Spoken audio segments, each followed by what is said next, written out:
월말 김어준의 김어준입니다. 이번엔 정치 이야기를 좀 해볼까 합니다. 그동안 정치인들 하면 그 스테레오타입의 이미지는 진보 진영에서는 학생운동을 좀 하다가 학원 강사 등등을 거쳐 선배들과의 인연으로 영입되는 그런 케이스들을, 보수 진영에서는 대학 교수나 전문 직종이나 기업 임원으로 잘 나가다가 전문가로 영입되는 케이스, 이런 패턴이었는데 이게 깨지고 세대 교체가 이루어지고 있습니다. 그 세대가 어떻게 이루어지고 있느냐, 누가 왜 어떤 과정을 통해서 정치에 입문하는가, 그리고 그들은 그 과정에서 어떤 깊은 절망을 느끼는가 이 이야기를 해볼까 합니다. 지난 21대 총선에서 서울 강남병과 부산 북강서을에서 화려하게 성공할 줄 알았는데 낙선하고 지금 반백수로 있는 김한규 위원장, 최지원 위원장 나오셨습니다. 안녕하십니까? 네, 반갑습니다. 김한규입니다. 반갑습니다. 추지은입니다. 네, 두 분은 이제 법률 대변인, 국제 대변인, 이거 이제 없는 거 만들어낸 거거든요, 이거. 그러니까 모 대변인 출신 의원님이 그러더라고요. 본인이 할 때는 혼자 했다고, 무슨 야구단이냐고. 요즘 저희 때문에 만들어주긴 했는데 별로 하는 일은 없습니다. 반백수죠. 네. 네. 법률 대변인이 왜 필요해? 거기 변호사가 얼마나 많은데. 국제 대변인이 왜 필요해? 거기 외신 기사도 안 오거든요. 제가 많이 찾아다닙니다. 찾아가는 대변인. 자, 이렇게 반백수 상태에 있는 분들인데, 먼저 최종 학력이 어떻게 됩니까? 저 서울대학교에서 법학 석사하고 미국 하버드 로스쿨 가서 네, 로스쿨 나와가지고 뉴욕주 변호사 한 거 아닙니까? 한국 변호사도 하고 있습니다. 네. 제가 얘기를 하고 다니죠. 한국에서는 김앤장 이런 잘 들어본 적도 없는 이런 데서 기업 인수합병 이런 거 하셨고, 우리 최지은 위원장은 하버드 케네디 행정대학원, 예, 거기 나와서 옥스퍼드 가가지고, 예, 옥스퍼드에서 뭐 했어요? 제가 국제개발학 박사입니다. 그 정도 했군요. 자, 그리고 마지막 직장이 세계은행 아닙니까? 네, 그렇습니다. 네. 자, 이런 일들을 하던 분들이에요. 예. 자, 하버드 로스쿨하고 옥스퍼드대, 양대륙의 최고학부인데, 그런 다음에 어떻게 영입이 된 겁니까? 우선 최지은 위원장은. 제가 2019년 가을 정도에 세계은행에서? 예, 워싱턴에 살고 있다가 중국 출장을 잠깐 갔다가, 워싱턴 DC에서. 예, 거기 살다가 중국 출장 살만합니까, 갔다가 거기? 거기 살기 좋았어요. 코로나 전에는. 네. 살기 워싱턴 DC.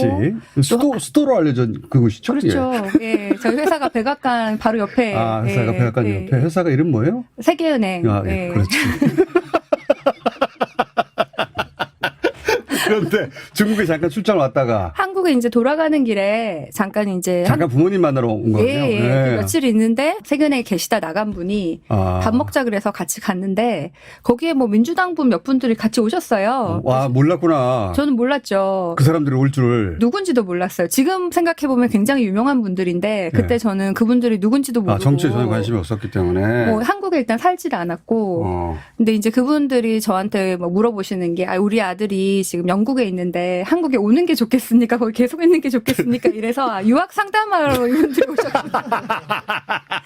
그래서 이제 잘 먹고 미국 가 있었어요. 미국 돌아가서 세계은행에서 근무하고 있는데. 워싱턴에 있는데 전화가 왔어요. 그때 그분들이 추천했습니다. 그러면서 뭐 민주당에 이번에 출마를 좀 해주세요. 그러니까 그 사람들은 간보러 온 사람들이구나. 인터뷰 같은 걸 하신 것 같아요. 저는 모르게. 네. 괜찮은 인물인가 하면. 네. 그런 다음에 이제 뜬금없이 네. 당해서. 네. 뭐 좀 출마를 들어와서 출마를 좀 해달라. 그때까지만 해도 예. 오면 바로 국회의원 될 줄 알았지. 그때는 사실 이제 국회의원이 제 길인가 아닌가 이것도 예. 이제 고민을 했고 좀 정치인이 되는 게 좀 무섭기도 하고. 본인만 결심하면 국회의원 바로 되는 줄 알았죠. 아니 그리고 영입하시는 분도 그렇다고 저한테 얘기를 하셨어요. 수도권의 현역 의원이 불출마한 지역에 서울이나 수도권 현역 의원 불출마한 지역에 거기 가면은 뭐 보좌진 의원만 빠졌지 보좌진이랑 팀이 다 그대로 있기 때문에 저는 그냥 몸만 오면 된다. 뭐 그냥 와서 그냥 인사만 해라. 그래서 저는 이제 제가 국회의원을 하고 싶으냐 안 하고 싶으냐 그게 이제 고민이었지. 그거 말고는 뭐 선거를 어떻게 해야 되냐 이런 거는 저는 그런 거 해본 적이 없는데요. 그랬더니 아무 상관없다 그냥 오기만 해라. 그래서 저는 그래서 이제 그 당시에 밥 먹었던 분들한테 전화해서 이런 제안이 있는데 막 그랬더니 막 와라 막 이러시면서 걱정 마라. 그 사람들 말이 맞다. 뭐 좋은데 받을 거고 무조건 될 거다. 무조건 된다. 너는 그냥 앞으로 네가 국회의원 되면은 무슨 일을 하고 싶은지 막 되게 멋있게 말씀하시는 거예요. 정치인은 꿈을 파는 직업이다. 앞으로 네가 국회의원 하고 싶은 일 그 10가지만 적어봐라. 그리고 와라. 그래서 이제 그것만 계속 적다 온 거예요. 저는. 그러니까 나는 국회의원 이미 됐고 그래. 그러면 정치인이 된다면 앞으로 우리 대한민국이 나아갈 길. 그렇죠. 이런 거 10가지 예, 쫙 네. 적어가지고. 네. 예. 자 이렇게 속았고. 우리 김한규 위원장은 근데 좀 특이한 케이스예요. 보통 이제 이런 고스펙은 최지은 위원장처럼 속아서 영입다. 근데 우리 김한규 위원장은 정반대 케이스입니다. 아무도 찾지 않아서 본인이 스스로 입당을 했는데 그것도 그냥 온라인. 그렇죠? 네. 네. 아니, 저도 제안은 있었는데 그게 민주당이 아니라 그렇지. 보수정당에서 2번 정도 제안이 있었는데 스펙으로 봐서는 보수정당에서 네. 예. 그런데 이제 민주당에서는 아무런 얘기가 없고 뭐 저를 잘 모르니까 그래서 김현장 소속 법조인들은 많지가 않은데. 김현장 소속 민주당이 올 거라고 생각 자체를 안 하는 거겠죠. 그렇죠. 그러니까 이쪽에다가 알아봐 주지는 않았을 거고 참고로 제가 정치를 한다고 선배들한테 인사하고 이제 나간다라고 했더니 다들 그래 잘해라 그래서 근데 막 얘기를 하니까 서로 뭐가 안 맞아요. 그러니까 그분들은 당연히 미래통합당에서 나오는 줄 알고 제가 민주당에서 나온다고 하니까 얼굴 색이 쫙 변하시는 분들을 뭐 그런 분들이 많았거든요. 주변에 다 그런 분들이고. 네, 그런 분들이어서 당연히 그래서 민주당에서도 이제 이 사람이 아예 영입 대상도 안 됐던 그래서 거예요. 생각을 해보니까 제가 이제 2018년도에 혼자 생각을 해봤는데 과연 민주당이 나를 영입할 거냐. 그래서 저는 객관적으로 아니라고 생각을 했어요. 왜냐하면 민주당이 추구하는 가치랑 김현장이랑은 안 맞거든요. 그래서 통상적으로 뭐 민변 출신이라든지 그렇죠. 저 있잖아. 박주민, 이재정 그렇죠. 이 라인으로 쭉 가는. 박주민, 네. 이재정, 김용민 네. 뭐 이런 분들이 진선미 이런 분들 예. 그 라인이거든요. 그래서 고민을 되게 많이 했는데 그냥 전통적인 방법으로 하자. 그냥 전통적인 내가 방법도 아니지 그거는. 예? 아니 그러니까 입당을 나 혼자 하겠다는 해서 사람이 누가 온라인 입당을 해. 지역구에서 한번 내가 사람들한테 그래서 사실은 입당하기 전에 저도 되게 고민을 많이 했어요. 정치를 내가 해야 되냐. 이제 내가 과연 이 모든 걸 다 포기하고 정치를 해야 되나 막 이런 고민을 한 1년 정도 했는데 지금 생각해보면 약간 불필요한 고민이었던 것 같기는 해요. 예, 어차피 될 건 아니었는데 예, 되게 비장하게 고민을 했거든요. 그래서 와이프랑 시작만 하면 될 줄 알아요. 와이프랑 같이 이제 침대에서 밤마다 이제 고민을 하는 거예요. 그래서 국가와 사회를 위해서 내가 해야 된다. 가족한테 미안하다. 막 이런 얘기를 했고 와이프도 그래 내가 정말 남편을 사회를 위해서 빌려주겠다. 되게 서로 되게 그 고민을 많이 하고 비장했어요. 그래서 온라인 입당을 할 때 아무도 보지 않았지만 그 제출 버튼을 누르기까지는 정말 많은 고뇌의 시간이 있었던 거거든요. 자, 김치국 두 사람을 모시고 이렇게 본인이 결심이 어려웠지. 결심만 하면 되는 줄 알고. 네, 되는 줄 알고 이렇게. 네. 자, 그런데 이제 들어왔어요. 선거가 다가왔어요. 다가왔더니 최지은 위원장에게는 원래 서울에 본인만 쏙 들어가면 되는 줄 알았는데 민주당이 당선돼 본 적이 없는 부산 북한 서울 공천이 됐잖아요. 어떻게 된 겁니까? 당시에 이제 제가 입당식을 하고 나니까 한 며칠 지나니까 신문에 부산 간다고 나오는 거예요. 나도 모르게. 아니, 제가 알기로는 본인이 결정해서 험지를 스스로 선택했다 이런 걸로 다 알려졌는데. 그래서 처음에 이제 부산 간다는 걸 신문을 보고 제가 인터넷에 이렇게 찾아봤어요. 그 지역을. 찾아왔어. 어디로 가나? 나는 왜 부산으로 가는 거야? 아니 구글 위성 사진 이런 거 보니까 비닐하우스 이런 게 되게 많이 나오고 비닐하우스가 많이 보였어. 대파밭, 논밭 뭐 이런 데. 그래서 이제 이제 그리고 당시에 이제 제가 여의도 와가지고 기자분들 몇 분을 만났는데 저한테 지금 부산 갈 바에 미국으로 돌아가라 막 이러시는 거예요. 눈물 없이는 할 수 없는. 그래서 이제 제가 네. 아니 언론에는 본인이 결심해가지고 험지로 간다 이런 걸로 포장되었으나 본인은 나는 왜 부산으로 다 여기는 어디인가 그래서 구글 지도로 검색을 해봤더니 당에 부산 간 약속을 지켜라 막 이러고 사실 그리고 제가 이제 주말에 부산을 가봤어요. 당에는 안 간다고 그러고. 당에는 안 간다고 해놓고. 네. 그래서 갔는데 이제 사실 거기가 노무현 대통령의 마지막 지역구라서 네. 제가 좀 마음이 갔던 것도 있고. 거기서. 네, 거기 가가지고 거기 가덕도가 있어요. 이제 지금 뭐 가덕 신공항 얘기를 하지만 그때는 이제 컨테이너가 막 쌓여 있고 뭐 이제 가덕도를 새로운 국제도시로 만들고 이런 게 굉장히 가슴이 뛰더라고요.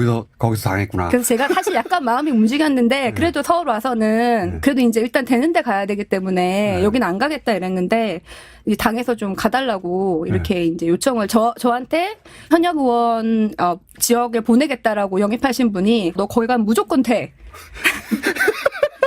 내가 거기 다시 두 번째 또 속았어. 내가 거기가 다 이제 해놨어 이미. 팀 알았어. 결국은 제가 이제 그 지역에서 하고 싶은 일 이런 것 때문에 가슴이 뛰어서 제가 결정을 했지만, 전 정말 그래서 팀이 있는 줄 알고 이제 그 여행 가방 하나만 들고 내려갔는데, 팀이 있는 줄 알고. 뭐 사무실도 없고 아무도 없는 거예요. 그래서 세 번째 속았어. 제가 그때쯤 한번 울었어요. 도와주세요. 막 이렇게. 도와주세요. 그래서 이제 그때부터 뭐 후원회도 만들고 뭐 이렇게 하다가 정말 열심히 했지만은 이제 낙선을 했죠. 그러니까 허허벌판이었구나. 예, 지역이라서. 10년째 민주당이 당선이 안 됐으니까 민주당 조직이 있을 리가 없지. 그리고 제가 이런데 이제 가서 저 세계은행 다니다 왔어요. 그러면은 우리 딸은 농협 다녀.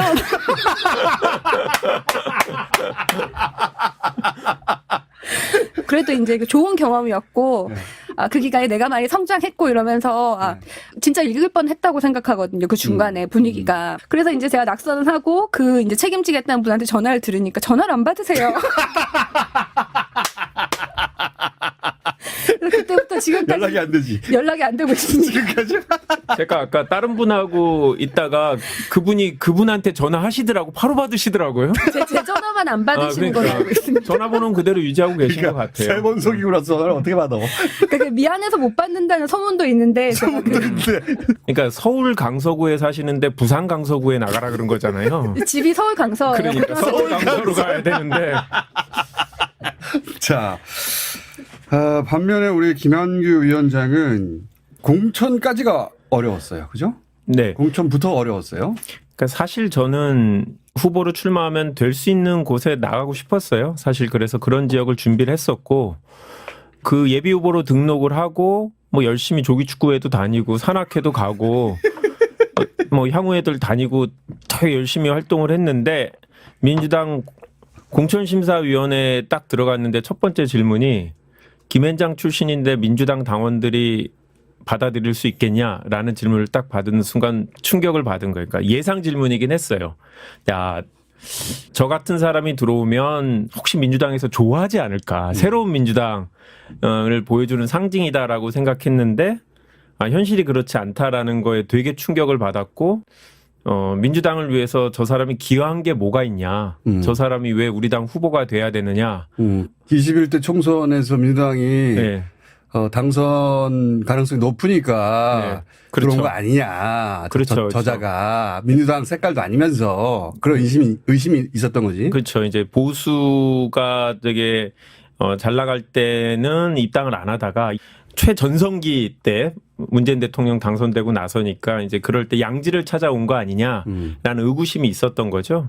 뭐 결국은 제가 그쪽에서 공천을 못 받았고 그러면 김앤장 출신이면 안 돼야 되는데 또 강남은 또 나가라고 하더라고요. 강남은 나가라요. 아니, 어느 날 갑자기 이제 떨어지고 나서 나는 이제 뭐 하나라고 이제 고민하고 있는데 갑자기 당에서 전화가 왔어요. 어디 사냐? 그래서 지금 부천 사는데 원래 어디 살았냐? 그랬더니 강남에 살았다고 했더니 잘 됐다. 그래서 우리가 거기 후보를 못 찾았는데 나갈 생각이 있느냐? 네, 좀 생각을 해보겠습니다. 그랬더니 생각할 시간이 없다. 시간이 없다. 라고 해서 2시간 딱 2시간. 예, 2시간 동안 제가 아는 사람한테 다 이렇게 전화를 했더니 대부분 나가지 마라. 어차피 안 되고. 거기서 당선된 적이 없으니까. 예, 그리고 거기 가면 너 평생 강남에서 떨어지다가 강남에서 못 빠져나온다. 현실적으로 아니다라고 하시는 분이 많이 있었는데 저는 공관위원들이 했던 질문들, 민주당을 위해서 기여한 게 뭐냐, 이런 거를 해결하려면 나의 이제 짝사랑을 보여주고 싶었고, 제 아내는 혹시 될 줄 알고 한번 나가보라고. 그래서 보통 사람들이 이제 아내가 다 반대하지 않았냐고 했는데 아내는 적극 찬성했어요. 그런데 오늘도 이제 선배 한 분이 너 그때 잘못 선택했어라고 얘기를 하시는데 저는 후회하지 않아요. 잘한 선택이고. 왜 후회하진 않습니까? 제가 그때 후보가 돼서 팟캐스트에 한번 나갔는데 갑자기 관심이 확 올라간 거예요. 그게 이제 지금 2%하고 진행자가 같은 다스베이다라는 프로인데 이제 거기에 나갔는데 갑자기 민주당 지지층들이 애정을 보이고 갑자기 유세 현장에 사람들이 나타나기 시작하고 이제 민주당에서 내가 정치를 하고 할 수 있겠구나라는 자신감이 생겼어요. 처음으로. 예, 그때는 선거에 떨어졌지만 어차피 정치를 뭐 1, 2년 할 것도 아니니까 그 민주당에서 정치를 계속 하고 싶은데 이제는 좀 가능성이 있겠다라는 생각을 했고. 처음으로 이 당의 내 편이 생겼구나. 네, 그렇죠. 그래서 내 진심을 조금 알아주는 사람이 있지 않을까. 좀 여전히 그런데 의구심을 갖는 사람들이 있어요. 언제든지 저 사람은 진보 집권이 이제 끝나면 또 슬쩍 저쪽으로 넘어가지 않을까라는 의구심을 갖고 있는 사람이 여전히 있죠. 출신 때문에. 예. 예. 선거를 겪고 낙선하고 나서 그 이전에 나와 달라진 점이 있어요? 저는 그 전에는 이제 전문가의 삶, 이런 이제 삶을 살았는데 아주 선거가 굉장히 빨리 이제 변화를 시켰던 것 같아요. 그래요? 어떻게 그래서 변했어요, 자기가? 이제 예를 들어서 뭐 영입된 사람들이 선거 이후에 이렇게 만나서 밥을 먹었는데 네. 저 말고는 다 당선됐거든요. 제가 가서 밥을 먹었어요. 근데 이제 그때 이제 같이 영입된 우리 소병철 의원이 네. 저한테 처음 봤을 때는 그때 여리여리했는데 선거 뛰고 왔더니 아우라가 생겼다 막 이러시는 거예요. 그래서 예를 들어서 뭐 말투, 뭐 스타일 이런 것들이 조금 더 이제 정치인처럼 많이 변하는 계기가 됐고 저는 부산에서 낙선을 한 것이 굉장히 큰 의미가 있다고 생각을 합니다. 왜요? 그래서 이제 서울이나 너무 쉬운 데서 쉽게 당선된 분들은 이렇게 아직 뭐 전문가로서 왔다가 그런 정책을 기여하고 가는 경우도 많겠다 이런 생각이 들고. 그러니까 이렇게 쉽게 국회의원이 돼버리면 원래 국회의원 되기 전에 전문 직종, 전문 직종의 연장선상에서 국회의원 활동을, 정치 활동을 하는데 본인은 완전히 정치가로 변하는 경험을 하게 된 거예요, 말하자면? 뭐 아직은 덜 됐지만은 네, 좋은 시작이었다고 생각하고. 그 길로 가는. 예. 그리고 또 부산에 있으면은 좀 억울한 게 많아요. 또 우리 부산에서 막 되게 힘든데 부산 없어도 우리 180석 하니까 너네 살아오면 그냥 기특한 거고 알아서 해라. 저는 좀 이렇게 느꼈어요. 근데 그걸 이제 같이 겪는 그런 분들과 동지들이 연대의식. 생겼다. 전문가 영역에서는 그런 건 없죠. 자기 일만 하면 되죠. 그러니까 예. 동지를 생각하면 막 눈물이 나는 거예요? 아니면 당이 버려서 눈물이 나는 거예요? 어쨌든 네. 그때 감정이 계속 살아있구나. 선거가 굉장히 그 빠른 시간에 압축적으로 사람을 성장시킨다, 정치인으로. 예, 성장한 것 같습니다. 정치인으로서도 그렇고 뭐 인간 취재인으로서도 그렇고 성장하게 된 것 같습니다. 내가 나하고 생각을 같이 하는 사람들과 함께 어려운 지역에서 이걸 돌파하며 동지애가 생기고 이 사람들하고 꼭 당선돼야지 뭐 그런 각오가 생겨요? 처음에 저는 뭐 사실 별 생각 없이 그냥 선거에 나갔어요. 당에서 나가달라 그러니까. 근데 이제 막상 가보니까 그 지역에서 제가 도착하자마자 어떤 할아버지가 오셔가지고 돼지국밥을 사주시는 거예요. 근데 그 할아버지가 옛날에 노무현 대통령이 출마하셨을 때 당시에 그 지역구에서 후원금이 210만 원 나왔대요. 그때 200만 원 한 명 내고 10만 원 한 명 내고 아무도 안 냈는데 그때 10만 원 내신 분이라고 하시더라고요. 저한테 오셔서 이렇게 돼지국밥을 사주시는데 아 내가 여기서 꼭 이겨야겠다 그런 생각이 들었죠. 그래서 그렇게 정치인이 되어가는 첫 발로는 정말 부산이 나한테 도움이 됐다. 우리 김한규 위원장은 어때요? 뭐 저도 사실 비슷한 얘기인 것 같아요. 그러니까 저같이 이제 전문 직종에 있는 사람들은 그냥 일을 잘하는 걸로 사람들한테 인정받고, 그러니까 내 능력을 누가 인정을 해주고 옛날에 보면 총재 뭐 이런 분들이 이렇게 영입해갖고 제 뛰어나니까 좋은 일 시키고 자꾸 키워주고 막 이런 걸 기대했던 게 아닌가 싶은데. 들어가기 전에는. 네. 근데 선거운동을 하고 사람들을 만나고 한 장의 입당원서를 받기 위해서 아침에 조국 직구에 가면서 발목이 삐면서 이렇게 운동복 다 사갖고 못하는 족구하고 이게 대중 정치인의 꿈을 갖게 된 것 같아요. 그러니까 사람들하고 섞이는 거.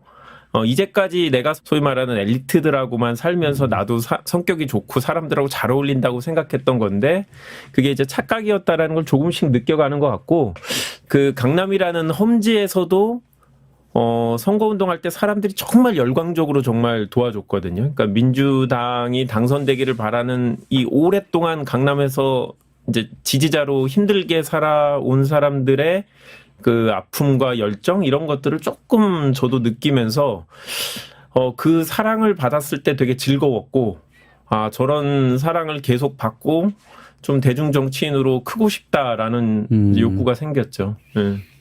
선거를 치르면서 진짜 정치인이 되어가는 아직은 정치인이 됐다고는 모르겠어요. 사실. 예, 그러니까 아직 그냥 좀 깨달음은 분명히 있는 것 같아요. 낙선을 하지 않아도 깨달았을 것 같긴 한데. 예, 근데 되게 험지에서 출마했기 때문에 느끼는 그 어려움, 그 좌절, 그리고 여전히 사람들이 저한테 갖고 있는 기대, 뭐 이런 것들을 느끼면서 내가 정치를 이제 정말 해야겠구나라는 생각이 더 확고하게 들고 그런 면이 있죠. 그러고 나서 낙선하고 나서는 이제 반백수로 지내고 있는데 지금까지 오면서 전문 영역에 있을 때는 겪어보지 못한 경험들 그런 거 있어요? 여의도가 계급사회더라고요. 와서 보니까 얼마 전에 제가 주차증을 국회에 받았어요. 그래서 너무 그게 좋더라고요. 맨날 이제 둔치 주차장에 멀리 세우고 비 오는 날도 힘들게 오다가 여기 진짜 좋다라고 맨날 했는데 어느 날 딱지가 이렇게 딱 붙어 있더라고요. 의원 전용 구역.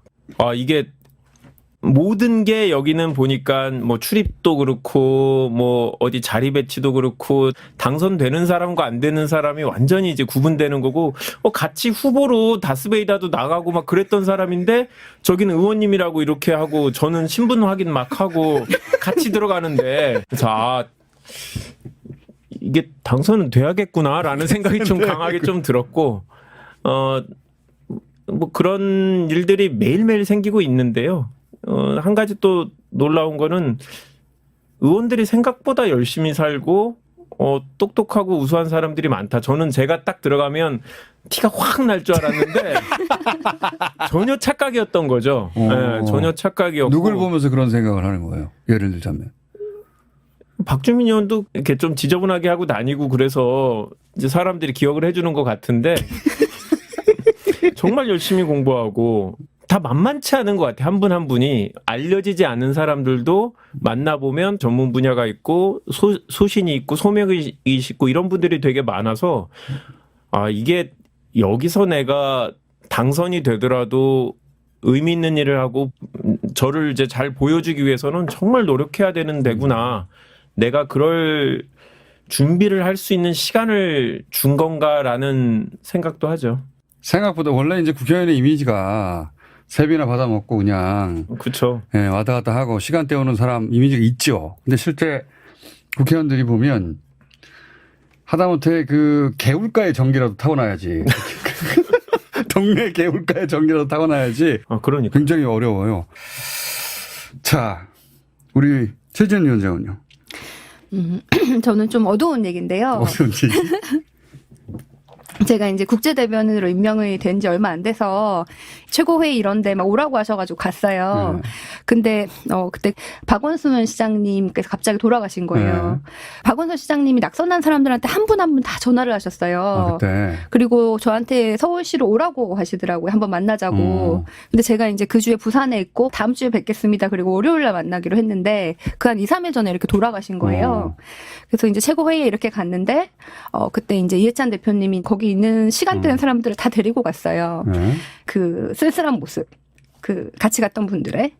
그리고 이제 그때 한 분이 그러시더라고요. 정치라는 게 참 더럽고 위험하고 무서운 것이다. 이러면서 막, 저도 되게 그때 마음이 되게 안 좋더라고요. 그래서. 오늘 연속으로 자꾸 물먹을 먹어. 아니, 그게 좀 매였는데. 그래서 이렇게 위험한 것이고. 정치는 위험한 것이다. 더럽고 무서운데도 그럼에도 불구하고 이렇게 열심히 하시는구나. 정말 하고 싶은 일에 대한 강한 의지가 있는 분들이구나. 뭐, 그랬던, 그게 생각났던 게 생각이 납니다. 정치 위험하죠. 예. 하루아침에 역적이 되기도 하고, 되돌아올 수 없는 지경까지 내몰리기도 하고, 굉장히 위험한 직업이지. 자, 그런데 본인들이 정치에 이렇게 뛰어든 게 잘했다고 생각해요? 네, 뭐 저는 잘했다고 생각하고요. 왜요? 김현장에서 벌던 수익의 100분의 1 정도 됩니까, 지금? 요즘은 당에서는 급여를 안 줍니다. 네. 정무직이 좋은 게 하고 싶어하는 사람이 너무 많기 때문에 급여를 안 줘도 일을 시킬 수 있거든요.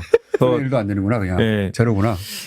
제가 일주일에 한 번 라디오 나가는데 거기서 라디오 출연료도 좀 받고 그럼 6만 원이니까 7만 원 아니야? 네, 저 7만 원 정도 받고 있고요. 김현장에서 1시간 상담하면 얼마예요? 저는 한 80만 원 정도. 1시간에 80만 원. 네. 80만 원짜리에서 7만 원짜리가 된 거예요. 뭐 아무튼 왜 정치를 하고 싶었던 거예요? 그럼 거기서 출발해 보죠. 저는 88년에 노무현 대통령이 청문회에서 전두환 대통령한테 소리치던 모습이 아직도 강인하게 기억이 남거든요. 그러니까 저는 노무현 키즈입니다. 그러니까 노무현 대통령을 보면서 그러니까 오래된 꿈이구나, 이거는. 네, 그렇죠. 근데 이제 제가 꼭 해야 된다라는 생각은 안 했는데 이게 정치가 저는 꼭 괜찮은 사람들이 해야 된다라는 생각을 했고 노무현 대통령이 있어서 되게 즐겁고 행복했고 지금도 그렇죠. 지금도 이게 그 최지원 위원장이 자꾸 울먹울먹거려 갖고 이제 노무현 대통령 생각하니까 이제 제가 자꾸 그런 건데 하여튼 저는 김대중 노무현 문재인으로 이어지는 진보의 정치를 저는 이어가고 싶어요. 대통령을 하겠다라는 게 아니고 그 말이잖아. 네? 아니요, 그거는 아니고 그분들이 가치 있는 삶을 산 거에 대해서 되게 의미 있다고 생각하고 나도 그런 삶을 살고 싶다라는 생각이 되게 강하게 지금도 있고요. 붙었으면 이제 몰랐을 것 같은데 떨어지고 나서 이럼에도 불구하고 정치를 하고 싶냐라는 고민들을 계속하고 주변에서도 이제 질문을 받고 그런 시간을 떨어지고 나서 한 1년 정도 보내면서 확고하게 계속 드는 것 같아요. 오히려 더. 네. 그러니까 그냥 당선이 됐으면 이제 몰랐을지도 모르는 시간들이었는데 그렇게라도 일을 해야지. 아니, 저는 진짜로 좋은 길을 선택했다고 생각하고 부부가 네. 여기 동의를 해야 네. 이 길을 가는데 어려움이 없거든요. 네. 근데 본인의 경우에는 부인이 응원을 해주는 거라. 네, 그렇죠. 저 운이 좋았네. 운이 좋았고 제 아내가 같이 이제 김현장에서 근무를 했고요.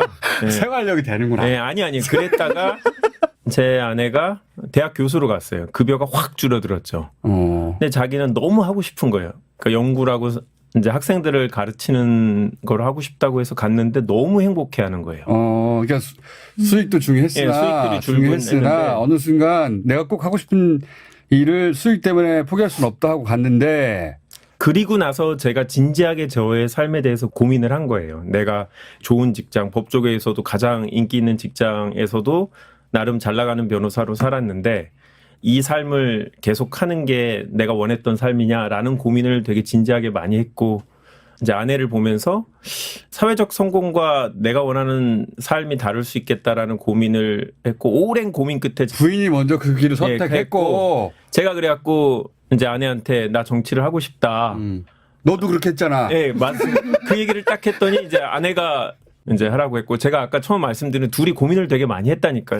내가 나가면 되는데 이게 내가 이거를 다 포기하고 나가서 해야 되느냐 이런 것만 남았던 거거든요. 그래서 하지만 교수는 월급이 있잖아요. 예, 그렇죠. 그래서 교수는 월급이 있는데 본인은 없잖아.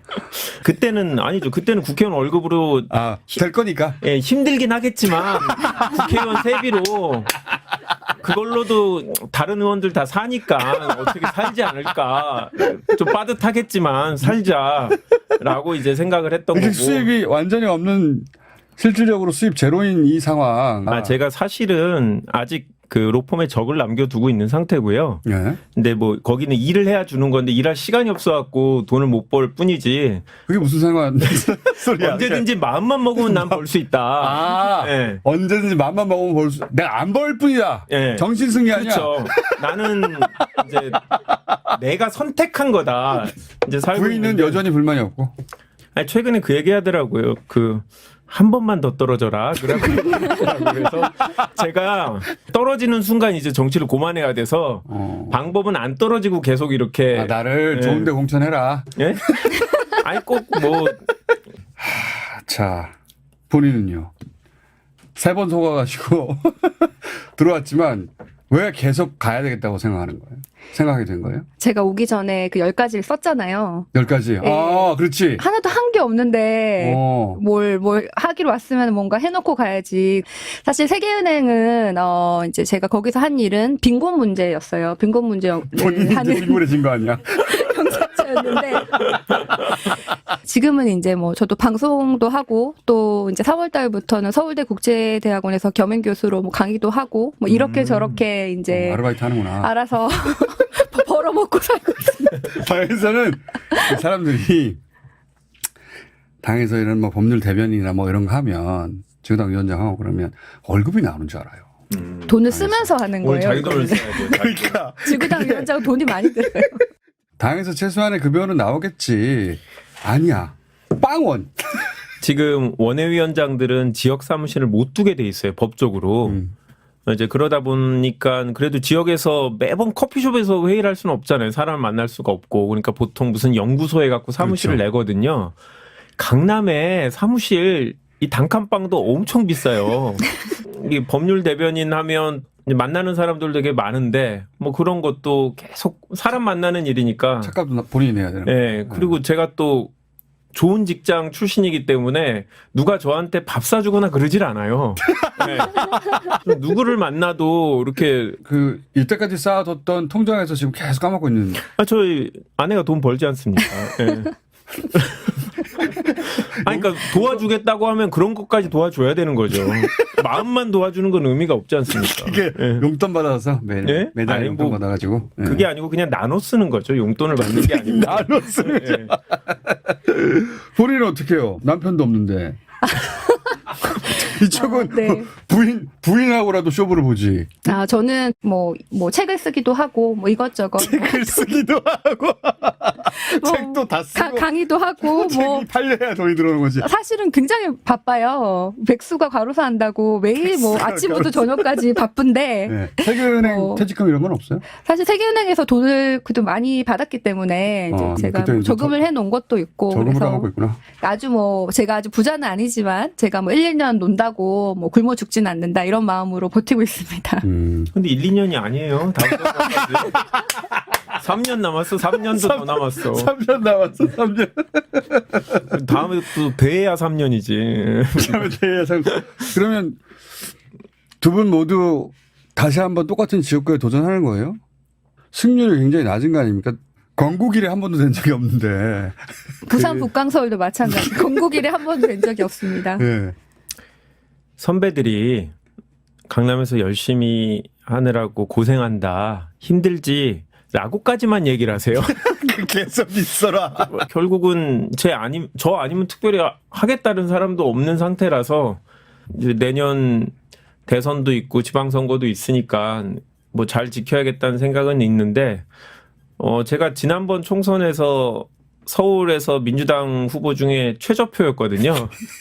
그 전 제 선배도 거기서 최저표였고 그래서 사실은 다음에도 나가면 또 최저표를 할 텐데 고민이 들죠. 고민이 되고. 근데 제가 변호사로 할 때는 되게 현실 감각이 있었는데 정치권에 와서는 이렇게 약간 우직하게 지키는 게 미덕이 아닌가라는 잘못된 생각을 하고 있어갖고 잘못된 생각을. 예, 중이 제 머리를 못 깎아서 좀 솔직히 걱정입니다. 왜냐하면 이게 제가 꿈꾸는 뭐 정치 이런 것들이 원외위원장은 못하는 거더라고요. 그래서 사실은 아직 해답은 못 찾고 있습니다. 예. 일반 사회적 활동에서는 자기 이익을 챙기고 하는 게 전혀 흠이 안 되죠. 불법만 아니면, 반칙만 안 쓰면. 근데 이 정치판에서는 자기가 유리한 길을 찾아가는 게 해서는 안 되는 일 아닌가 이런 생각을 하고 있는 거잖아요. 그죠? 네, 그렇죠. 그러니까 사람들이, 유권자들이, 당원들이 저를 좋아했던 건 강남병에서 민주당 후보로 출마했던 김한규란 말이죠. 근데 과연 제가 안 될 걸 알면서도 막 예, 바위에다가 계란을 던지는 예, 사람인데 민주당에 대한 짝사랑을 보여줬던 김한규인데 이제 제가 당선이 되고 싶다고 편한 곳을 찾아가면 이제 그런 대중의 사랑을 계속 받을 수 있을까라는 고생을 현실적인- 덜했구나. 그래서 그런 고민을 안 할 수가 없지 사람이. 당선 가능성이라는 게 있어야 앞으로 3년을 기다렸다가 또 다시 한번 도전해 보는 건데 전국적으로 가장 낮은 가능성의 지역구들 아니에요. 뭐 북강 서울도 한 번도 민주당에 당선된 적이 없고 부산 전체에 민주당 여성 후보가 한 번도 당선된 적이 없어요. 그럼에도 불구하고 뭐 의미가 있고 사실 지금은 저는 지역구 활동을 계속 하고 있어요.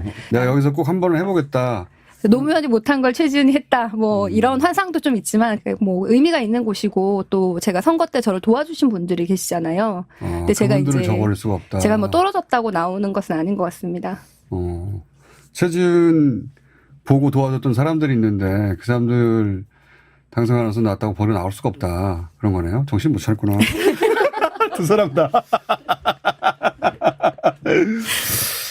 근데 본인들은 따지고 보면 대한민국 0.1% 정도의 스펙을 가지고 있고 지금 20대 롤모델 내지는 갖고 싶은 직업 리스트에 최상단에 올라갈 직업을 가졌던 사람들이잖아요. 근데 여기 들어와서 이제 제일 끄트머리 자리에 바둥바둥 하고 있잖아요. 이 젊은 세대들이 20대, 30대 정치를 하고 싶다. 라고 하는 후배가 나타나면 뭐라고 할 것 같아요? 저는 그게 우리나라에 꼭 필요한 일인 것 같아요. 젊은 사람들이 정치를 많이 하는 왜 것이. 그래요? 이제 세계은행이랑 뭐 회사 이런 걸 한 16년 정도 다녔잖아요. 네. 그리고 뭐 공부도 하고 이러고 왔는데 여기 오니까 어린이 취급을 받는 애 취급을 받는 거예요. 여의도에서. 근데 그게 이제 우리 정치가 그만큼 노쇠했다 이렇게 생각을 했는데. 늙었더라. 선배님의 뭐 세대 이런 것을 공격하는 것이 아니라 그냥 우리나라가 늙은 거예요. 이미 세계 톱 레벨의 전문가들하고 경쟁해서 세계은행에서 일하다가 온 사람인데도 불구하고 여의도에 갔더니 너는 어려. 아직 중요한 일을 맡을 때가 안 됐어. 근데 그분들이 제가 이제 이렇게 다 찾아보면은 제 나이 때 다 중요한 일을 하셨어요. 그때부터. 근데 이게 저는 우리 정치권의 문제라고 처음에 생각을 했는데, 공무원도 마찬가지고, 뭐 공공기관도 마찬가지고, 모든 곳이 제가 이제 얘기를 하는 분마다 뭐, 얼마 전에 뭐 제가 얘기한 분은 제가 이번에 부장으로 승진했어요. 축하드려요. 그랬더니, 옛날에는 훨씬 더 빨리 했는데 요새는 빨리 안 되는 거예요. 뭐 이런 식으로 얘기를 하세요. 한국 사회 리더십이 점점 늙어가고 있다? 네. 전반적으로? 네. 하이퍼 컴피티션, 뭐, 우리나라가. 하이퍼 컴피티션이라고 합니까? 그런 걸? 예. 뭐 그런 하나 배우려고. 잠깐만. 뭐라고? 하이퍼 컴피티션이라는 말이 그냥 떠올라서 얘기를 한 거고, 예. 그 세계은행에 쓰는 용어입니까? 그냥 쓰는 용어인 것 같습니다. 많은 사람들이. 예. 세계은행에 썼다 이거죠? 아니, 좀 써먹으려고. 세계은행에서 이런 걸 뭐라고 하는지 아냐, 이 새끼야? 그러면서. 따라해봐. 하이퍼 컴피티션! 그거 하나씩 배워야 되거든요. 하이퍼 컴피티션. 우리가 나이가 굉장히 중요하잖아요. 처음 만나면 너 몇 살이야 뭐 이렇게 하잖아요. 그래서 뭐 정부에서 장차관을 임명할 때도 몇 년생, 고시 몇 기 이렇게 해서 임명을 하더라고요. 그 기수가 굉장히 중요하고 그 나이 때만 딱 이제 장차관이 되고 그런데 미국의 이번에 바이든 내각을 보면은 이제 그 내각을 미국 인구와 같이 꾸미겠다 이런 다음에 인구 통계학적으로 네. 인구 비율에 맞게끔 20대도 얼마, 30대도 얼마 이런 식으로 뽑겠다. 그래서 다양한 인종, 성별, 나이 이렇게 있어서 30대 장차관이 수두룩해요. 기재부 차관이 39살이에요. 39살. 근데 한국에서 39살 기재부 차관을 우리가 상상할 수 있을까? 이런 걸 보면은 결국에 이게 정치에서 결정을 해야 되는 거고 그 룰을 바꾸는 게 정치인이고 그러려면은 이제 청년들이 더 많이 나와야지 선배들이 절대 청년들을 챙겨주지 않을 것이다. 우리가 와서 바꿔야 된다. 네. 세대 교체에 가장 앞줄에 서 있는 사람으로 스스로 생각하는구나. 그 중에 한 명이죠. 우리나라는 점점 너 몇 년생이야 이렇게 되는 구조가 민간은 덜하지만 정부는 있기 때문에 청년들이 많이 정치에 와서 바꿔야 된다 이렇게 생각합니다. 자, 우리 김한규 위원장은요. 저는 뭐 제가 앞서서 뭐 산자에 따르라 이런 거 못하겠고 저는 정치가 정말 의미 있고 중요한 일이라는 생각이 되게 강하기 때문에 그런 뜻을 갖고 있는 분들이 하는 거는 적극 응원하고 다만 그분들이 이제 알았으면 하는 게 하고 싶다고 해서 되는 건 아니다. 라는 얘기를 이제 명확하게 좀 얘기를 해드리고 싶고 당에 보니까 정무적 감각이 뛰어나신 분들은 너무너무 많은 것 같아요. 이런 것들을 학생운동 하실 때부터 하셨던 분들이 어마어마하게 많고 자기 자신만의 가치나 뭐 존재 이유를 보여줘야 되는 것 같아요. 자기 분야에서 어떤 경험과 전문성을 쌓고 그런 자질이 필요하게 되면 자기가 쓰임을 갖고 정치를 할 수 있는 거지 생각이 현실적으로 그러니까 들어요. 정치는 따로 학원에 있는 것도 아니고 그렇죠. 어디 졸업하면 자격증을 주고 그런 것도 아니고 이 코스로 가면 정치인이 된다. 이 정통 루트라는 게 없어요 이제. 예전에는 학생운동을 한 것이 하나의 그렇죠. 루트였는데 지금은 그런 루트도 사라졌잖아요.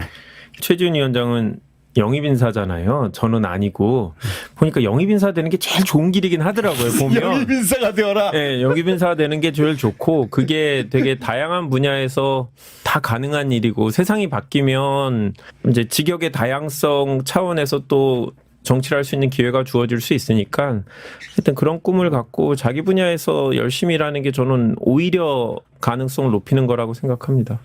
그러니까 이제 뭐 하버드 나와봐야 소용이 없고. 네. 그렇죠. 그러고 보니까 두 분이 하버드를 둘 다 공부하셨네 하버드에서. 특징이 동문회가 잘 안 되는 조직이에요. 다 자기가 잘 나갔고 제가 정치권에 들어왔는데 누가 뭐 하버드 출신인데 뭐해라 이런 게 하나도 없어요. 생각해보니까 바로 앞에 앉아 있는 사람도 이렇게 이게 하버드 나왔는데 지금 우리가 그런 공통점이 있다는 걸 지금 이제 알고는 있었는데 네. 이렇게 처음 생각해봤어요. 그러니까. 네, 전혀 혹시 정치하시려는 분들 하버드 가실 필요는 없습니다. 네. 아무런 도움이 안 네, 된다. 그 노력이면 다른 걸 하시는 게 좋을 것 같습니다. 아까 영입인재가 되는 게 좋다고 하셨는데 영입인재가 되면 속지는 마라 이렇게 속지는 마라. 각서를 받아라 이렇게 학생을 받아도 소용이 없어 여기서는. 소용이 없나요? 그러니까 본인이 네. 당연히 다 되는 줄 알고 세웠다는 10가지 계획이 있었다고 했잖아요. 그중에 소개할 만한 게 뭐가 있습니까? 북한 개발은행을 만드는 거요. 이제 세계은행이 2차 세계대전 이후에 전후 복구를 위해서 만들어진 국제금융기구인데 네. 구소련 같은 국가들 개혁해방, 네. 이제 구공산권 국가 체제전환하는 걸 했고 지금은 이제 가장 가난한 아프리카 같은 나라의 빈곤 퇴치 이렇게 목적이 바뀌고 있어요. 네. 저는 선진국들이 원래 자기 후발주자들 빼먹는 거 아니었어요, 세금이? 그렇게 생각하는 분들도 있는데 네. 사실은 이제 목적은 좋은 의도로 만들어져 있고 네. 그런데 저는 이제 세계은행에서 7년, 그 전에 아프리카 개발은행에서 4년, 그래서 제가 주로 한 일은 구소련과 같은 국가들의 체제 전환하고 시장 개방하는 이코노미스트였어요. 원래 저는 꿈이 북한 일을 하고 싶어서 국제 개발을 공부를 하고 경제학을 공부하고 세계은행에 가고 그런 케이스인데 이제 그 당시에 영입 제안을 하신 분이 아니 왜 북한 일을 워싱턴에서 하냐 서울에서 해야지 막 이래가지고 그거 제가 찔렀네. 그 말이 맞네 뭐 이렇게 생각을 한 거예요. 잘 속이네 그분이. 속이려고 해도 맥을 짚어야 돼. 제가 그 사이프러스란 나라가 있어요. 터키랑 그리스 사이에. 네. 거기도 우리나라처럼 분단이 되어 있는데 그 나라가 한 몇 년 전에 통일 협상을 했어요. 2년 반 동안. 제가 그 통일 협상 팀이었고 오. 협상을 세계적으로 해서 노는 사람들은 다르구나. 당시에 이제 통일이 되면은 뭐 통화도 통일을 해야 되고 연금제도 뭐 하다못해 이런 품질 마크 이런 것부터 다 통일을 해야 되잖아요. 그래서 아니면 토지 배상 뭐 북쪽에 있던 사이프러스 사람들이 남쪽에 내려와서 이제 통일되면 내 땅 내 나라 그러면은 그걸 얼마에 배상해 줄지 이런 문제들이 너무 많은데 그거를 하나하나 준비를 하는 게 몇십 년은 걸리겠더라고요. 그래서 그 작은 나라도 그 조그만한 나라도 근데 사이프러스 같은 경우에는 준비가 굉장히 많이 됐는데 그럼에도 불구하고 정치적인 요인으로 결렬이 됐어요. 마지막에는. 예. 그러니까 이제 정치가 결국은 제일 중요한데 그럼에도 불구하고 이 준비와 정치가 동전의 양면처럼 같이 가는 게 예를 들어서 오늘 뭐 김정은 위원장의 마음이 바뀌어서 문재인 대통령을 만나서 우리 통일하자. 한다고 내일 통일 못해요. 우리 준비가 지금 안 되어 있거든요. 근데 우리나라는 분위기가 좋을 때는 막 뭐 북한에 땅 산다 막 이러다가 분위기 안 좋을 때는 이거 표에 도움이 안 되니까 북한 얘기하지 말자. 이렇게 너무 업앤다운이 심한데 이게 이제 분위기와 상관없이 꾸준히 준비를 할 필요성이 있고 그래서 그 은행이 필요하다. 그래서 북한 개발은행 같은 게 이제 세계은행 같은 미니 버전인데 한국이 대주주가 됐으면 좋겠고 세계은행에서 지금 북한을 도와주지 못하는 이유는 세계은행의 주요 가장 큰 주주가 미국이고 대북 제재가 굉장한 문제이기 때문에 그런 건데 그거를 이제 한국이 대주주가 돼서 풀면 어떨까. 그리고 중립적인 국제기구가 한국에 있어서 지금은 뭐 대북 제재 하에 살 수 있는 원조 이런 것부터 시작을 해서 통일 준비를 하면 어떨까. 그게 국회의원 되는 것보다 빠를 것 같은데. 국회의원은 당선이 돼야 하는 거고 그거 뜻을 모아서 사람들끼리 하면 되는 거잖아. 네, 그래서 제가 이런 거를 이제 저희 뭐 대선 후보 나오시는 분 캠프에 이렇게 피치를 해서 그러니까 제가 하고 싶은 그런 공약들 그런 것을 받는 분을 저는 지지할 생각입니다. 역시 크게 경험한 사람들은 그림도 그랜도 하네. 나머지 9개도 그런 수준의 사이즈예요? 재미있으세요, 근데? 어차피 편집하면 되니까. 편집하면 되니까.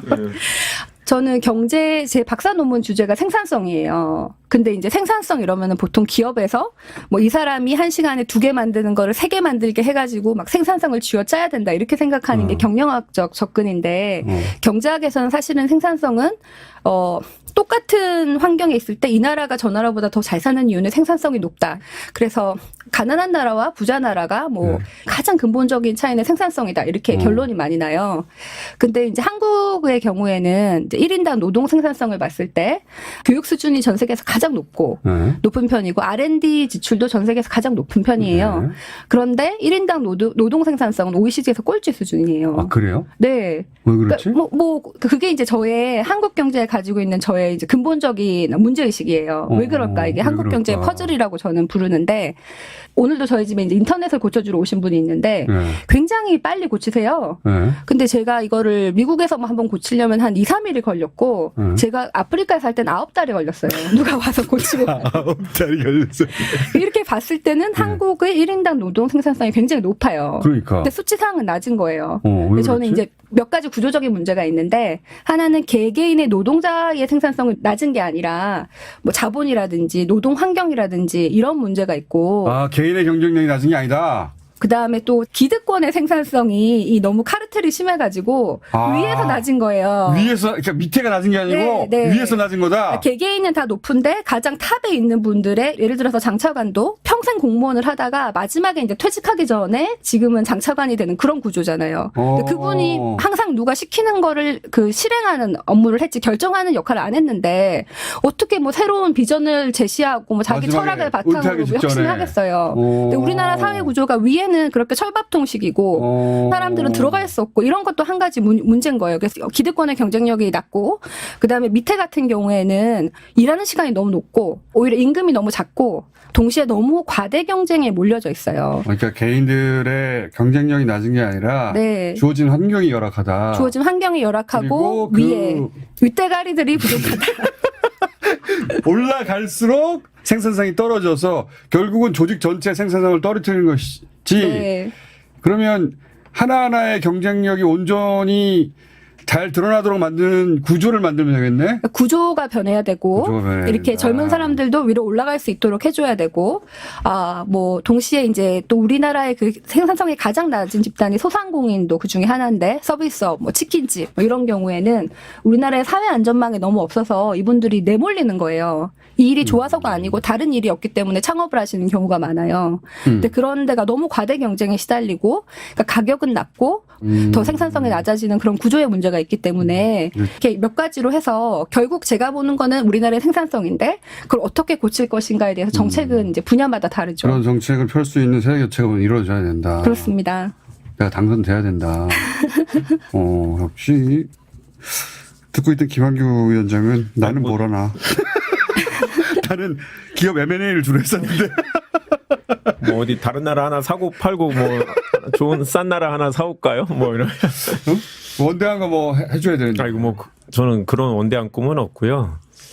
그 노무현 대통령께서 이제 돌아가시고 제가 있던 직장이 이제 광화문이니까 이제 노제를 가는데 이제 검은색 양복에 넥타이를 메고 이렇게 돌아다니는데 아무리 봐도 우리 직장 사람이 아무도 없는 거예요. 우리 바로 이제 사무실 옆인데 그래서 되게 뭐랄까 이게 좀 외롭다. 내 주변에는 아무도 없었다. 네, 노제 나온 뭐 이런 사람이. 느낌이 드는데 이제 현실 정치를 이제 해야겠다 그러면서 그걸 바꾸고 싶었어요. 그러니까 노무현 대통령 그러니까 뭐 직장을 바꾸고 싶은 것보다 그냥 노무현 대통령이 더 강하게 이제 이렇게 제 삶에 그 영향을 미치게 됐다 그런 계기가 이제 살아 있을 때는 이제 잘 몰랐던 건데 이제 돌아가시고 나니까 이제 노무현 대통령이 꿈꿨던 뭐 사람 사는 세상 그런 것들을 김한규 버전으로 어떻게 만들어낼 것인가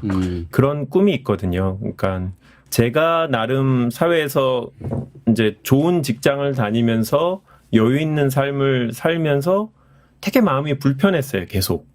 나는 내 능력에 맞는 대우를 받으면서 사는 걸 수도 있는데 그냥 이렇게 나 혼자 잘 사는 거에 대한 불편함이 있었고 그 불편함이 정치를 하게 된 원동력이거든요. 그건 DNA가 그런 건데 강남에서 좋은 직장에서 큰 아파트에 외제차 타면 네.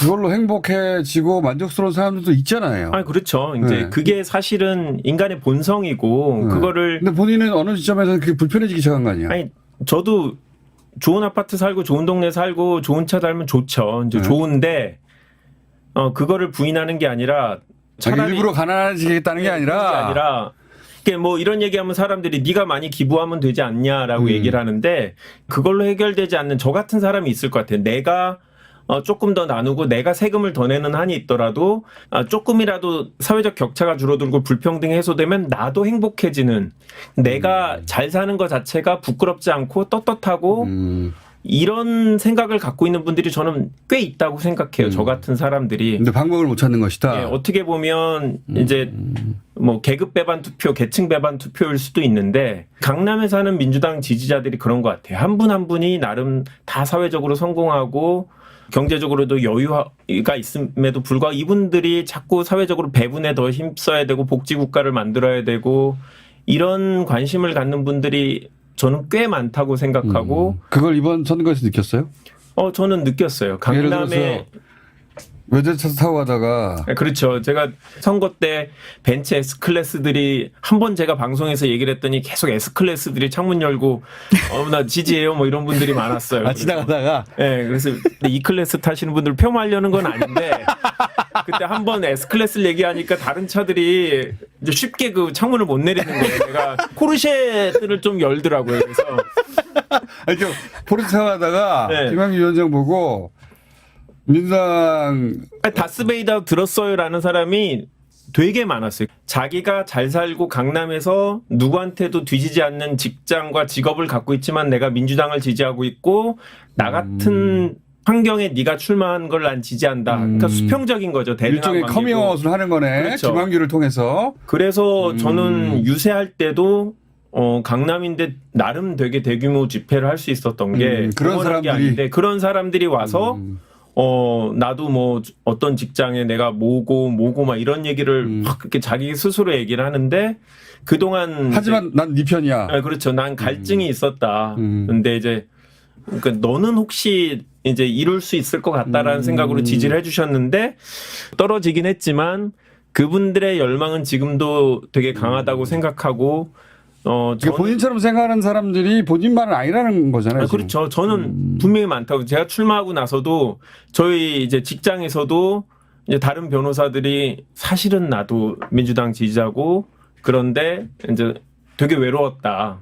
당신이 그런 것들을 드러내줘서 너무 마음이 좋고 내가 도와줄 수 있는 게 뭔지 이제 좀 알려달라. 뭐 이런 분들이 되게 많았고 꼭 강남좌파라고 표현하지 않더라도 전국 어디에든 이제 자기가 조금 더 희생하더라도 함께 잘 사는 세상을 꿈꾸는 사람들이 저는 있다고 생각하고 저는 그거를 과거에 이제 운동권 선배들이 이제 민주주의를 이뤄내기 위해서 젊음을 바쳤고 청춘을 바쳤고 지금도 그거에 되게 중요한 가치를 두고 계신데 저는 이제 30, 40대에 다 함께 잘 사는 사회 아니면 포용 국가라고도 요즘 표현하고 있고 소득 격차 해소, 불균형 해소 뭐 이런 부분에 관심을 갖고 있는 진보적인 성향의 젊은 세대들이 저는 분명히 있다고 생각하고 또 자기가 꿈꾸는 게 뭔지 모르는 사람한테도 이런 가치를 보여주고 저는 인정받고 싶어요. 그래서 내가 불편한데 왜 불편한지 모르는 사람들한테 그렇죠. 사실 이런 거야 하고 내가 하나의 모델이 되어주고 싶다. 이게 좀 저는 이게 지속 가능한 성장이라고 생각하고 이게 새로운 진보주의, 쿨한 민주주의, 세련된 진보일 수 있다고 생각을 해요. 그래서 저 같은 사람이 많이 있을 거고 제가 민주당에서 자리를 잡고 성공을 하면 저보다 더 훌륭하지만 포기했던 분들이 올 수 있을 것 같고 그래서 저는 제가 성공해야 된다라고 말씀을 드립니다. 본인 깃발을 들었다고 생각하는 거구나. 네. 저는 김한규 대변인님이 법률 대변인 됐을 때 너무 좋았어요. 왜요? 제가 좀 빨리 됐거든요. 네. 이제 대변인실에 저 말고는 다 국회의원인데 네. 원외들이 이렇게 오시니까 마음이 편한 거예요. 이제 거기 가도. 낙선자끼리. 그래서 사실 그래서 좋은 것도 있지만은 또 우리 김한규 대변인님이 그 세대 교체 그 한 부분이라고 생각을 합니다. 세대 교체 동지다 이렇게 생각해서 게다가 또 같이 낙선이 됐기 때문에 그러니까 서로 위안이 되고. 그러니까 이게 저도 이제 청년이 아닌 나이가 됐는데 저는 어떤 세대 청년이 49세까지 민주당이 이제 만 45세까지. 45세까지요? 제가 선거 때는 만 45세로 청년 후보로 전략공천 받았는데 끝나고 딱 청년이 끝나버렸어요. 그런데 당에서 저보고 청년 대변인을 하라는 거예요. 그래서 제가 아니 청년도 아닌데 그랬더니 선배들이 아니었어? 그러면서 46인데 네, 청년 대변인을 하라고. 그래고 당에서 그냥 하라고 청년 대변인 했는데 다행히 뭐 기자님이 민주당 47살 중년 남성 청년 대변인으로 임명해 뭐 이런 기사가 나왔어요. 그때 너 다른 거 뭐 하고 싶냐라고 해서 저 법률 대변인 같은 거를 시켜주시면 어떻겠냐. 만들어낸 거네. 네, 위인설관을 한 거 저를 위해서 자리를 이제 새롭게 만들어 주신 거죠. 이제 저는 이제 그런 거죠. 대학생이 됐을 땐 이미 문민정부가 돼 있었고, 군사 독재, 이제 군인 출신의 대통령을 성인이 돼서 경험해 보지 않은 세대예요. 그러니까 나이 차이가 40대와 50대 크게 차이는 나지 않지만, 그 경험의 차이가 예, 저희 때만 해도 이제 관심사가 확 다양해지는 그렇죠. 시대였거든요. 그래서 저는 뭐, 이제 586 선배들 되게 좋아하고 그러는데 분명히 차이가 있어요. 흔히 말하는 386 세대들 이런 세대들이 보기에는 그렇다고 이 군사정권 그 험악한 시절을 겪어서 단단하게 다져진 네. 그런 친구들은 아직 아니잖아. 그렇죠. 그렇게 바라본다는 거죠. 예, 아니 뭐 그럴 수는 있고 이제 할 수 있는 역할이 좀 다르다라고 생각하시는 것 같아요. 저희 같은 전문직은 좀 뭐하지만 필요할 때 이제 그 분야의 도움을 받고 전문 지식의 도움을 받지만 기능이라고 생각하는구나. 네, 그러니까 일종의. 옛날에 선배들은 40대쯤 되면 기업에서 중역이 되고 이제 정치나 해볼까라는 그분들이 보수 정당을 많이 갔는데 보수 정당도 마찬가지로 40대 때 사람을 못 구해요. 거기도 마찬가지. 네, 왜냐하면 40대 때 아직 자기 분야에서 성공을 이루기가 되게 이른 나이가 돼버렸거든요. 그래서 오세훈 대통령이란다. 오세훈 전 시장일 때 45이었거든요.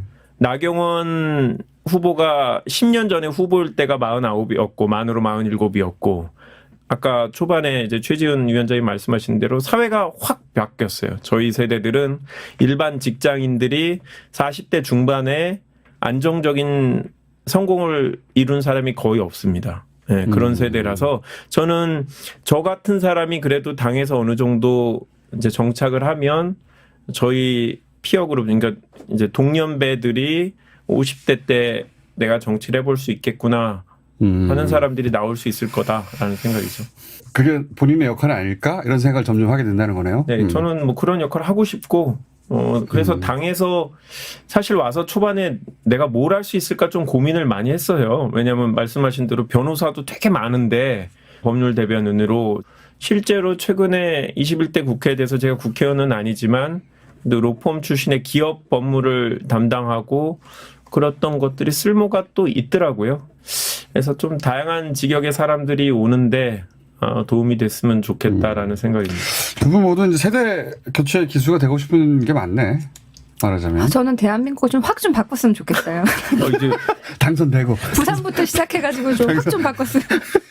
아니 저는 근데 시대 교체라고 얘기하는 게 이제 물리적인 나이보다는 뭔가 삶의 궤적이 좀 다른 것 같아요. 선배들하고.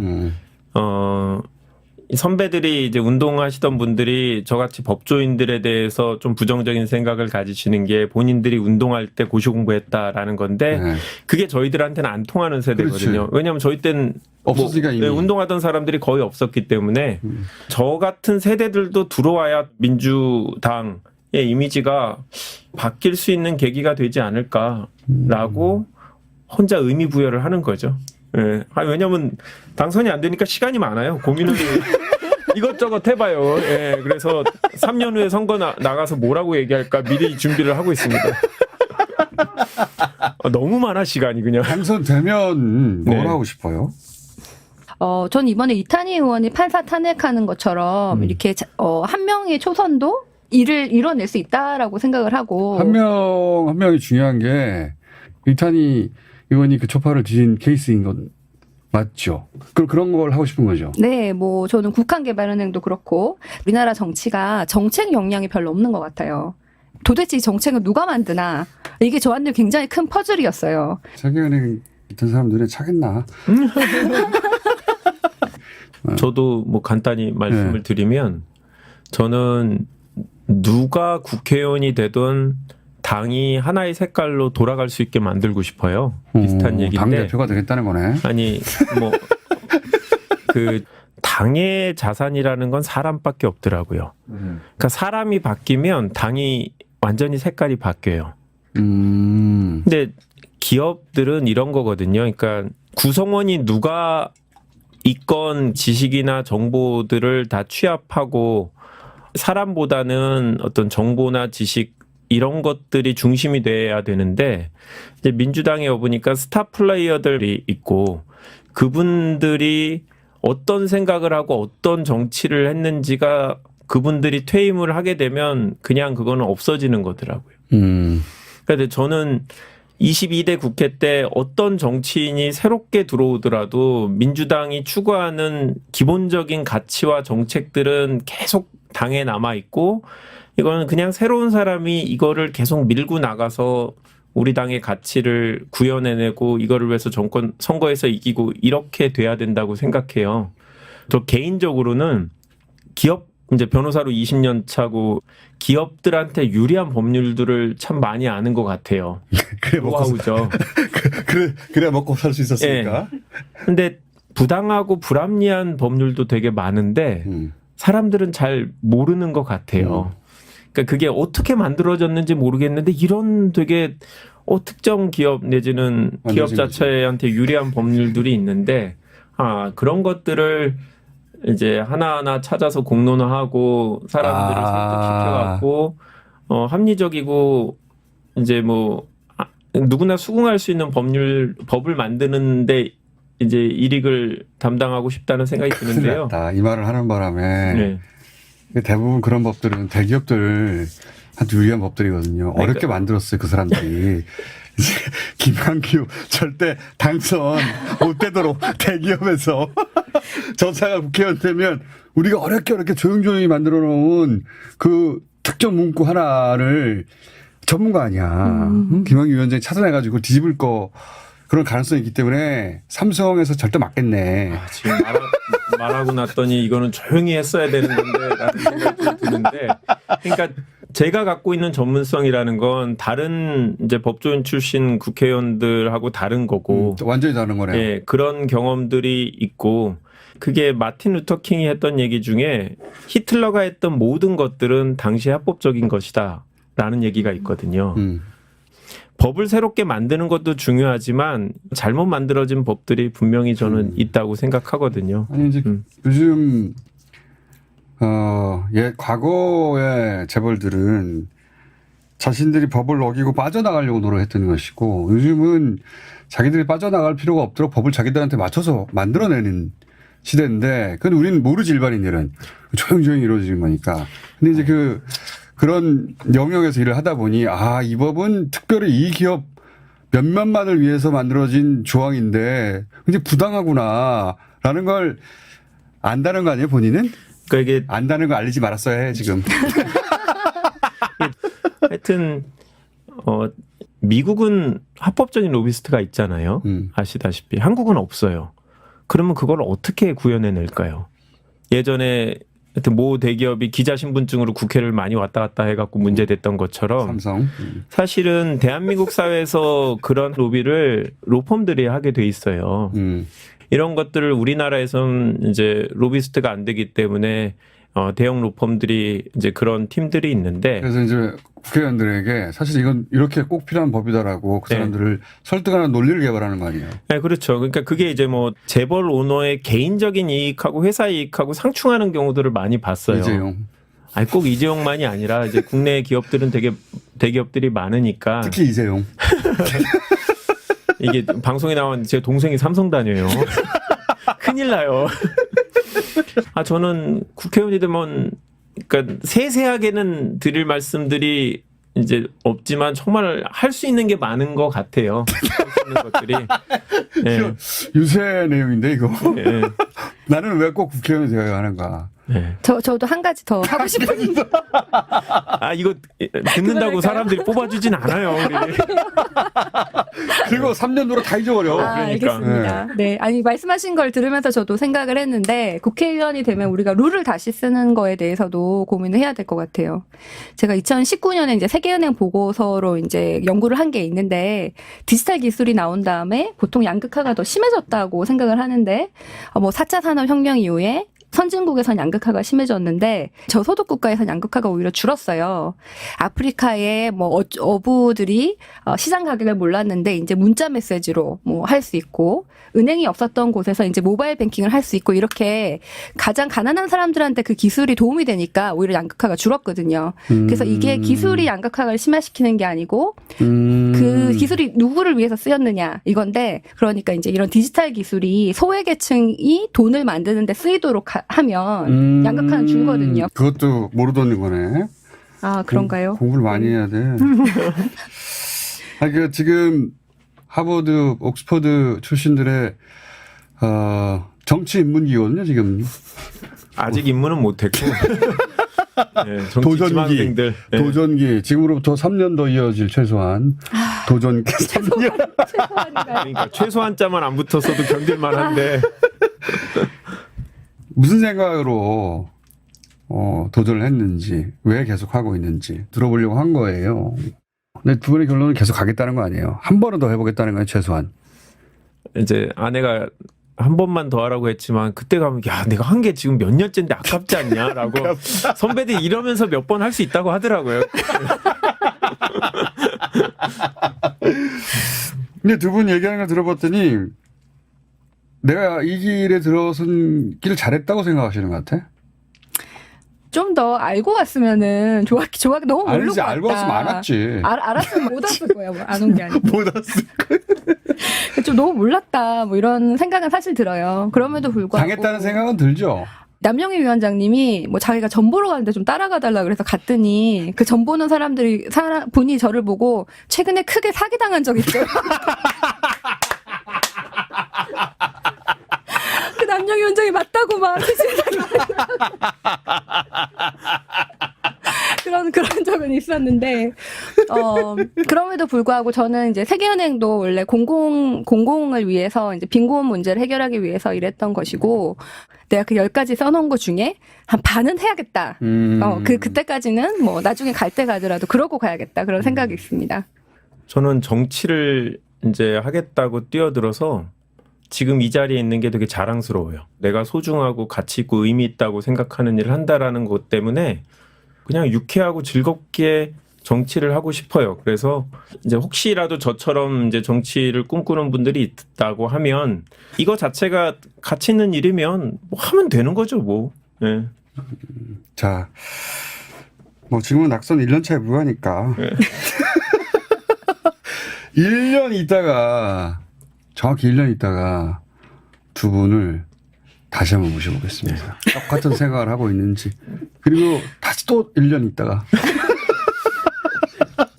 자, 오늘 여기까지 하겠습니다. 감사합니다. 네, 감사합니다. 감사합니다.